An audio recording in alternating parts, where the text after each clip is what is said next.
Catch a break with me, the BMD. Kick it. BMD's back.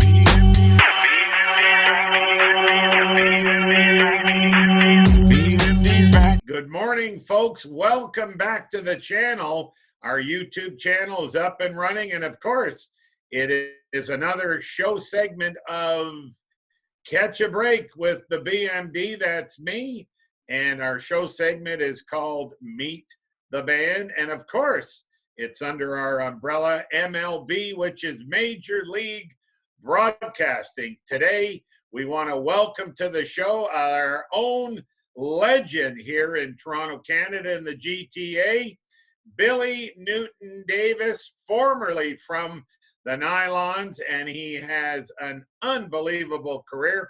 We're going to ask him what he says, what does he know, and tell us some stories about his life on getting to the top. He's a four-time Juno Award winner. He's an author. He is a producer. He's a researcher. He's an investigator. The man wears multiple hats. Good morning. Welcome to the channel, sir. Thank you. It's really great to be with you. Well, listen, I'm glad you took the time out of your busy schedule. Let's get right at it. Tell the listeners and the viewers how you got started. So where did you come from? Where did you get to? How did you arrive here today? I don't mean with us, but how did you arrive where you are today, sir? Well, I'm from Cleveland. I was born in Cleveland, Ohio. My parents are from the South. We'll just, briefly chat about, my mom's from Alabama. My dad's from South Carolina. Right. They migrated to Cleveland, where I was born. And my mother's brother just insisted that my mother come. He just took her right out of Tuskegee and brought her to Cleveland. Long story short, she met my dad through his sister. They got married, they had me. My singing career started at about 5 in a little Baptist church in Cleveland, Ohio called Second Metropolitan Baptist Church. First song was Precious Lord, Take My Hand. My mom was sitting in the front row and feeding me lyrics. And what an experience to look at that and to be sitting with you right now, especially in these days and these times. Yes. Of what has occurred, from the point of me being 5 to present day. How did you know, if I can jump in, how did you know when you had it? Meaning, I know there's practice makes perfect, but you obviously had a God-blessed gift of singing. Your voice is beautiful. How did you know, even at an early age, how did you know you had the it factor? Well, that's a very good question. When you have a voice, you have a voice. And I guess I was comfortable with that part. I was always excited about singing. My dad loved music. My mom loved music. So there was music going on around the house all the time. And then my parents became entrepreneurs and opened a music store business. So I worked for them, sitting behind the counter with an old red Coke machine. I'll never forget, in the 60s. And we were the Golden Voice record shop. And like the little 5-year-old thing led to me being 13. My dad was interested in broadcasting, and he had met a Reverend I.H. Gordon at I can't remember the call station. But anyway, he had a morning sunrise service show. And I started doing that in the morning because my dad was learning how to be a broadcaster. And from that point, I just started performing. And I just had a love and an excitement for it. And TV was, I'm an only child, by the way. So my best friend was TV. And Ed Sullivan and Jackie Gleason and Mike Douglas. And it just goes on and on. We had a show in Cleveland called The June Carroll Show. So it was just always exciting to do this. And Sammy Davis was my guy. So you became you became an instant hit right from out of the, let's say, your church singing days and you're practicing. I'm assuming you started singing in the shower. You had your gift, you gave us the gift, and you started to rise to the top. Yes. When did it become a professional thing versus, let's say, not just a recreation thing, having fun? At 13, I was invited to do the Jackie Gleason show in New York City. And I was one of 1,000 kids who auditioned. I flew to New York from Cleveland, did the audition. They loved it. We did the show. And it was a big, hoopla. It was huge. I was on the newspapers all over Cleveland. My dad came with me. We recorded the show. Long story short, we recorded the show, right? By the way, I lost my suit in the Roosevelt Hotel. I'll never forget that. But we came back, and there was a big party. And my mom had arranged a party, and everyone came, and we're sitting and we're waiting, and the show comes on, and we're all excited. I never saw any clip of my appearance. Usually they say so-and-so's on the show tonight and so-and-so's on the show tonight. I never saw that. Anyway, I went along with it. The show went on, and I never appeared. What happened? I got cut out of the show because at that time, Frank Fontaine was the comedian with Jackie Gleason. He went over the show regular. I watched it. Yeah, he went over time, and they wanted him more than they wanted me. Mm-hmm. It was a very hard moment for me. So did you feel discouraged? Yes, I felt discouraged. I was disappointed. I felt like it was a lie. I felt like it was just so shocking for a young boy at 13 years old to have that kind of thing happen. When everyone's around you and your classmates, they already think I'm something anyway. Yes. They already have their opinions about me, which is funny. We'll talk about that a bit, because when you ask me about my feelings about that, I believe that singing is the gift, and God gave me a beautiful gift. Unbelievable. And it's not an ego. It's, as long as it's there, I'm gonna use it. But that's been my ticket, that I think I can sing. And but that was a very disappointing moment. But life moves on. So where did it move on to you? You left the Jackie Gleason show a little disheartened. Yes. But all good talent takes the next step, stands up after the knockdown. What did you do next? Well, Mike Douglas at that time, his show was set in Cleveland. So I did that show like 3 times. So from there, I got involved in the theater. There's a theater in Cleveland called the Caramoo Theater. Now, I know your bio mentioned something about Broadway dancing. Oh, well, this comes. Comes. I mean, I'll bring you to. So you figured I can sing, I must be able to dance. Well, if you want to move that forward, we can. So I did Caramoo, I did Waiting for Godot, and then I did another show called Jamaica. And life moves on, and I got a little lost in my thought.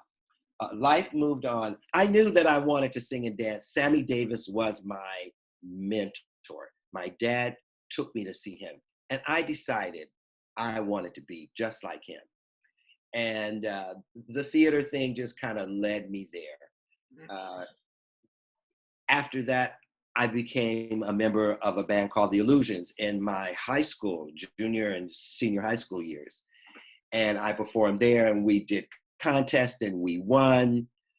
Then I went to university. So this will kind of bring you up to snuff on the singing and the dancing thing.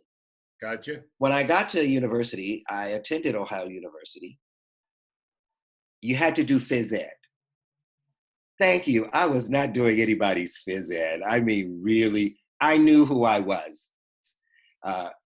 Under all of that, I knew that I'm not going to be playing football. I'm not going to be playing soccer. So they were looking for men in the dance department. And I auditioned and I got the dance department thing. So that's where my dancing just kind of started. Late 18, kind of old to be starting to try to do splits and leaps and jumps. But I managed. And that's when I had that thought in my mind, I want to go to New York. I'm going to go to New York. You still have the moves? Oh, yes. I still have the moves. But I always knew I wanted to do Broadway. I graduated from university. They wanted me to stay and do a master's. I said no. And that fall, after I had graduated, that June, I moved to New York City. And that's where my life began. And in 73, I just did what you do, was driven to New York by a girlfriend, got set up, sleeping anywhere, just auditioning, working, surviving. Mm-hmm. And I got little bitty shows and little bitty this and little bitty that. And my best friend, God rest his soul, Edward Love, is not with us anymore, but he took me in and he cared for me. And he just led me down a great path of voice lessons and dance lessons and how to audition, and things he wouldn't get, he would give me. And that's just how it all kind of began. So to move on, I got the Gloria Gaynor gig as a dancer. I was never a great dancer, by the way. Really? I couldn't remember the steps. Because sing and dance go together. Well, they go together, but I knew the song and I had the rhythm to do the dance. Different music levels you've heard and genres throughout your life. What's your favorite music era, if you could pick one? The 50s. 50s. And why is that? I believe it's just how I grew up with my dad, his love of music. I knew I was existing in the 60s, with my mind going about music, but you grow up in the 50s with your mom and dad and you hear everything, gospel, jazz, all kind of church music, rock and roll. Mm-hmm. And then, that phenomena of the Beatles was just a crazy, crazy thing. So I had all those things around me, all those opportunities. But, even when I think about songs that I love now, it really is kind of 20s and 30s, made big in the 50s. But something I learned now is that, these kids now are like hooked on the 80s. Yes. So, you have to be kind of forward with your thoughts in mind about what you're performing, because I think now it's more maybe about the Bee Gees if you're doing cover, or just not the Sam Cooke stuff so much, not the Dinah Washington stuff so much, not any of those genres. So now I see that just stay in touch with the era so that you're not out of touch with your audience. Now, being in the spotlight pretty much your whole life, starting from Gleason at 13, right up to your Broadway debut, what is it like being in the spotlight all your life? Being in the spotlight, and you're just in the spotlight, and I never really think about it that way. But you do have to think about who you are and what you present and what you give and what is seen. It is important to set an example, I believe, to show greatness and appreciation. I believe those are very, very important things. And I really learned that over the years. And I'm in a 25-year relationship with my partner, and he's been very helpful with reminding me of the real Bill, the real Billy, and trying to maintain that under that scope. But it's tricky. It's very tricky.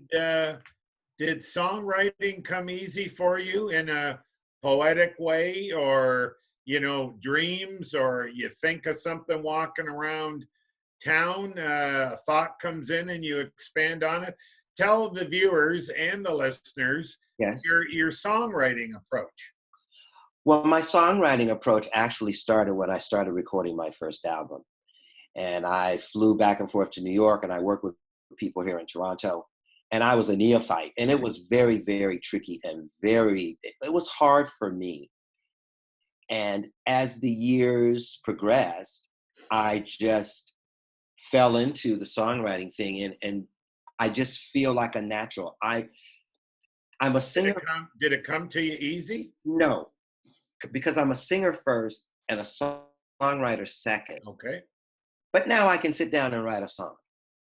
You can give me an idea and I can write a song. I can come with an idea from my head about a song. It's easier. But really, I really love performing. That's my first love, is performing, hearing great songs, becoming part of a great song. And it's wonderful when you can write a great song and have all that intact with it. You know, you just segued our next section, and that, of course, is you promised to do some freestyling. So I'm going to put you on the spot, my friend, and love to hear you do some freestyling on a song. Maybe give us a couple of verses, and not to showcase your talent, but we'd love to hear you in the rawest form. If you're able to give us a couple of verses, take it away. Change is come. I'm a believer. I take from my soul. Change is come. I know the truth. Like the light from the sun, I'm taking back all of my dreams as I sit by the bank of the water. Okay, so. Very nice. Very nice. Now, where did that song come from? Well, Sam Cooke wrote a song called "A Change Is Gonna Come." And I was working on a recording project, and I wanted to record "Change Is Gonna Come." And the licensing thing became a real problem because you have to license these songs. You can't just take somebody's song and plus it wasn't, the song is not that old yet that I know of, that it's not like Happy Birthday and you can just record it. Right. Anyway, I was working in Georgia, and I was always in that environment of all these, the bayou and these beautiful trees, and that's where I was enlightened to write that song. And after that, I just started writing some really, really great jazz pieces. I was very fortunate to work with a gentleman by the name of David Williams. God rest his soul, he's not with us anymore. But I was lucky to write with him, and he pushed me to be the writer. Billy, you have to write. You know how to write. Words come beautifully from your mouth, and you have to do that. So that was just kind of the start of this project that has never really ceased. I'm still one day probably going to have that happening in the mix of the recordings that I plan to do down the road. Very nice. And the voice sounded still strong. Thank you. And very clear. And that quiver in the voice is still there. You haven't lost that. Now, you know, a little bit of maybe a different type of question. Who was your favorite duet with? Celine Dion. And why? when we were recording Spellbound, the second album, I heard the song "Can't Live With You, Can't Live Without You," written by Dan Hill. Yeah. And I heard it over and over, and I recorded it. But I always thought we need a female voice in this. We need a female voice. And I approached a couple people. Regina Bell was one woman. There was another woman. Oh, names are leaving me. Anyway, long story short, a guy from Montreal came out to Vancouver where I was recording, Vito Lupriani, I think his name was. And I said, I'm looking for somebody to do this duet with. I think this song really needs a female voice. He says, well, I have the perfect person. This young girl, Celine Dion. And I said, oh, okay. Well, let me hear her. I heard her and I fell in love. Her voice was so beautiful. And it was fresh and it was new, and she was from Montreal and it was Canadian. And I loved that part of it. And we approached the project that way, and we got her, long story short, to come to Toronto. And then we went to New York and we recorded for a few days in New York, long story short. And that's where the birth of that song came. And it's still one of the most beautiful songs Very nice song that I've ever heard. And do you still have a connection with her today? I do not. I'm in her book, but these things pass. Yeah. And you don't hold on to things like that. She has her life, I have my life. Gotcha. Today is a different day than it was a week ago. You got it. Want to ask you, when you have been in the music industry for a lifetime, let's say, I have. In terms of you've been in decades, you've remained in the spotlight, stayed in the spotlight throughout your whole career. Yes. Tell the viewers and listeners out there, how tough is the music industry on getting ahead and staying in the game?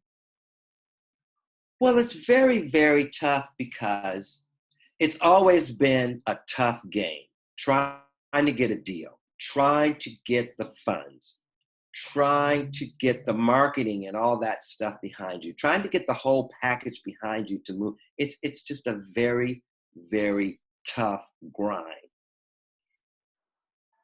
And like I said, today is today, but back then, when I think about my career and the importance of me, I thought maybe I wasn't so important to the company. But today I'm very important to myself. Okay. Today I make changes for what happened that I think I want to change that story. I want to be a part of making that change. I want to motivate young artists, and I want to motivate Black and Indigenous artists. Mm-hmm.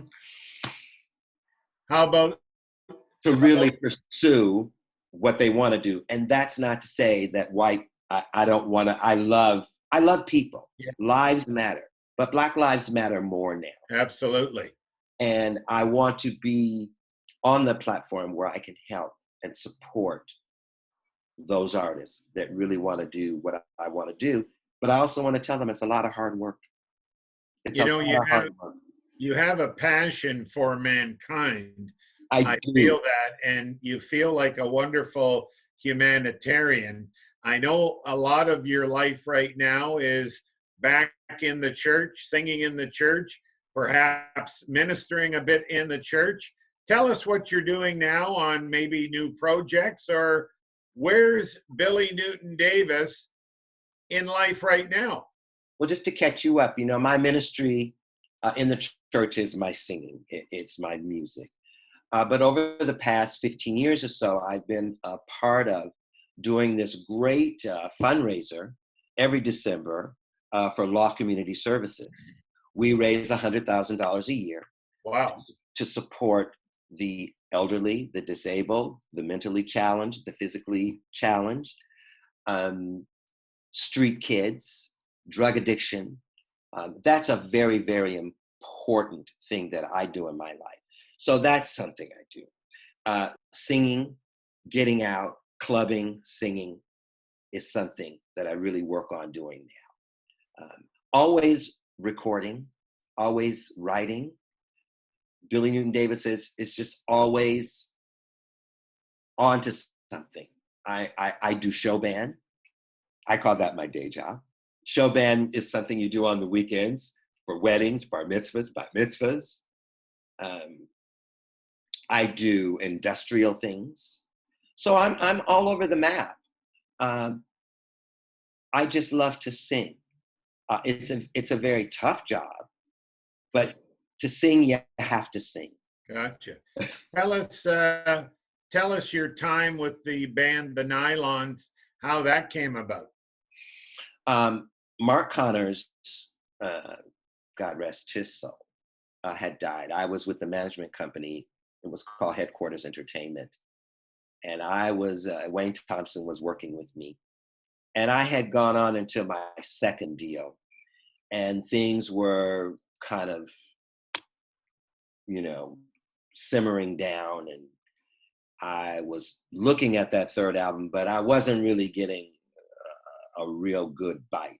And this is kind of what the Canadian music industry is all about, because it's about statistics. And at that time, I was just kind of pushing the R&B and gospel thing, but it's very, very tough in Canada.